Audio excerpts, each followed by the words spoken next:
a 10-year stretch of not making the playoffs or not being good for the Los Angeles Angels of Anaheim. D-.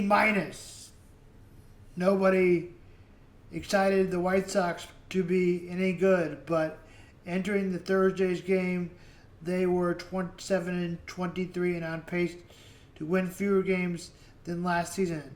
Ouch. They've at least played more competitive than in games. The offense has been reached with Lewis Robert. It will have to move on from both rookie starter Shane Smith has been a bright spot, and a catcher Eder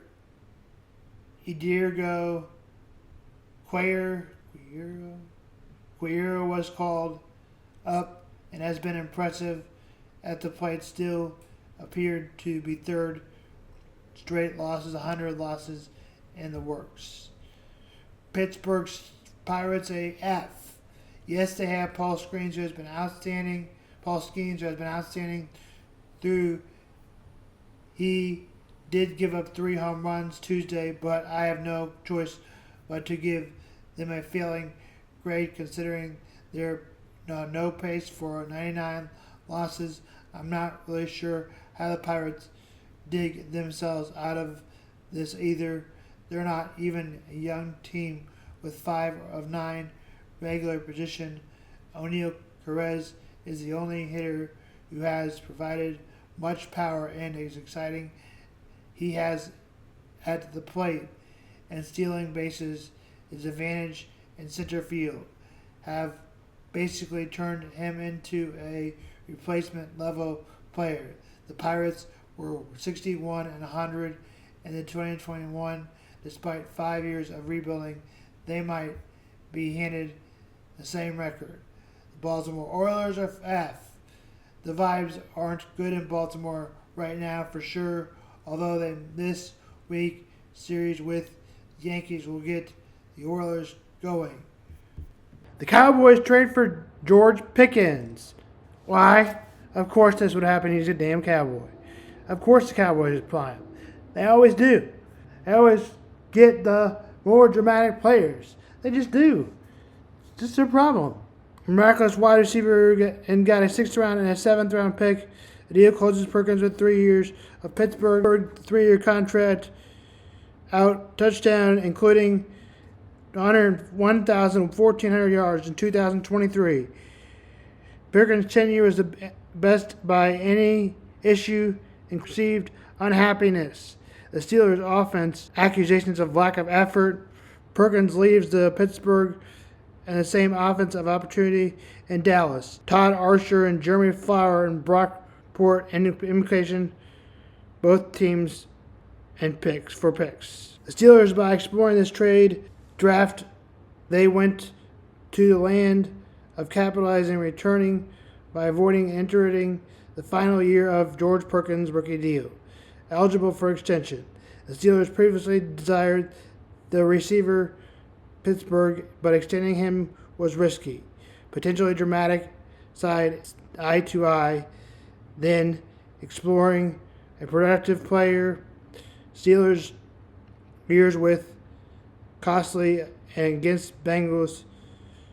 Week 13 flagged twice for unsportsmanlike conduct after making big catches work earlier in the stuff with Cleveland Browns cornerback Greg Nordstrom. The Christmas Kansas City Chiefs. Perkins arrived at the stadium less than 90 minutes prior to kickoff, unusually late arrival time. He just got to grow up, man, Steelers coach Mike Tomlin.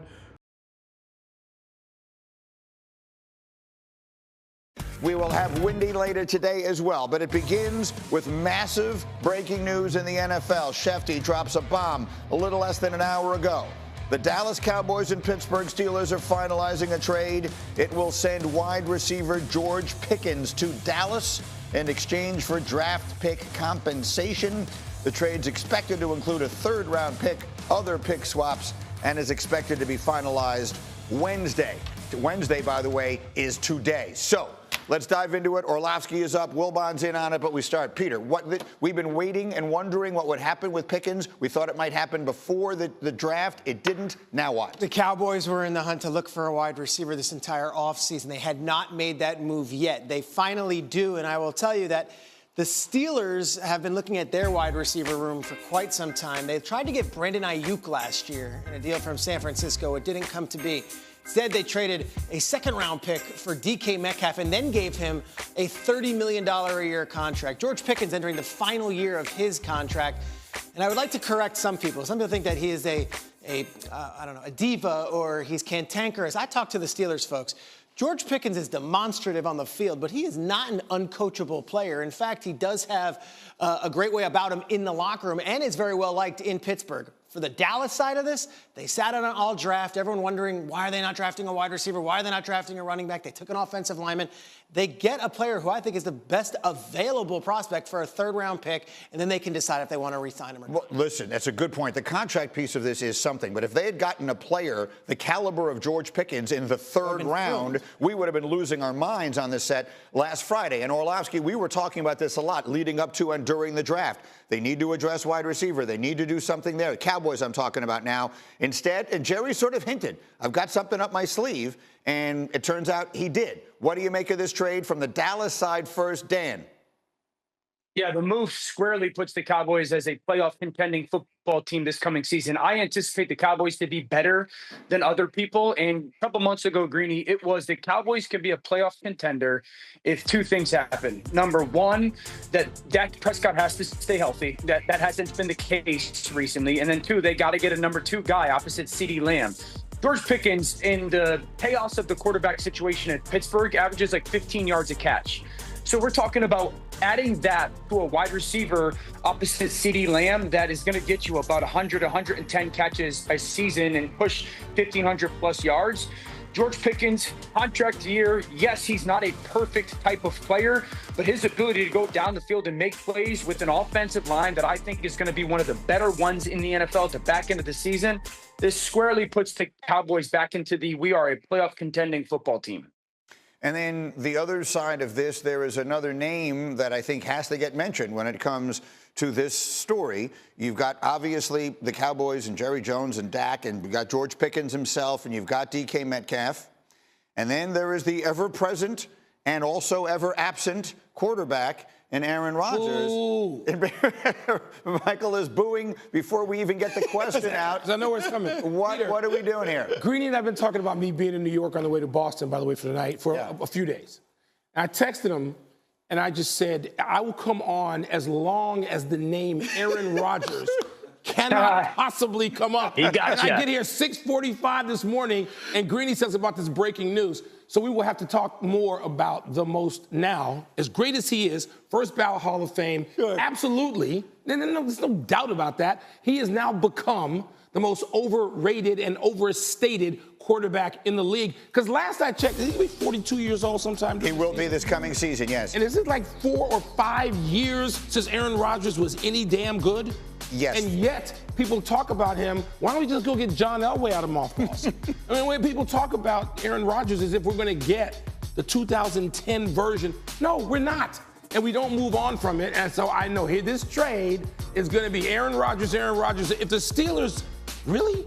They're going to wait on this for Matt? So even if he's great for 1 year, what have you done? What have you done to your franchise, to your room, to your compensatory resources? What do you do? So nobody just looks at this and says, I'm sorry, this guy, he's not Tom Brady. Because we would have seen that over the past 3 or 4 years, and we haven't. So I know, here we go. The overstatement of Aaron Rodgers begins anew. Well, what do we state? In baseball, the Cubs are down against the San Francisco Giants 3-1. The Cubs lost last night's game 14-5. The Giants scored 9 runs in the 11th. The Royals beat the Pirates 2-1. And the Royals come back on a drop. Waters was saved on first after a fielding or second baseman just dropped it, hit his head, and then the wild throw in from center, but Freeman, and second to Waters to third. Witt singled, Bobby Witt Jr. singled, Waters scored. That was to solve the ball game. 4-3 Royals come back from down 3-1. That's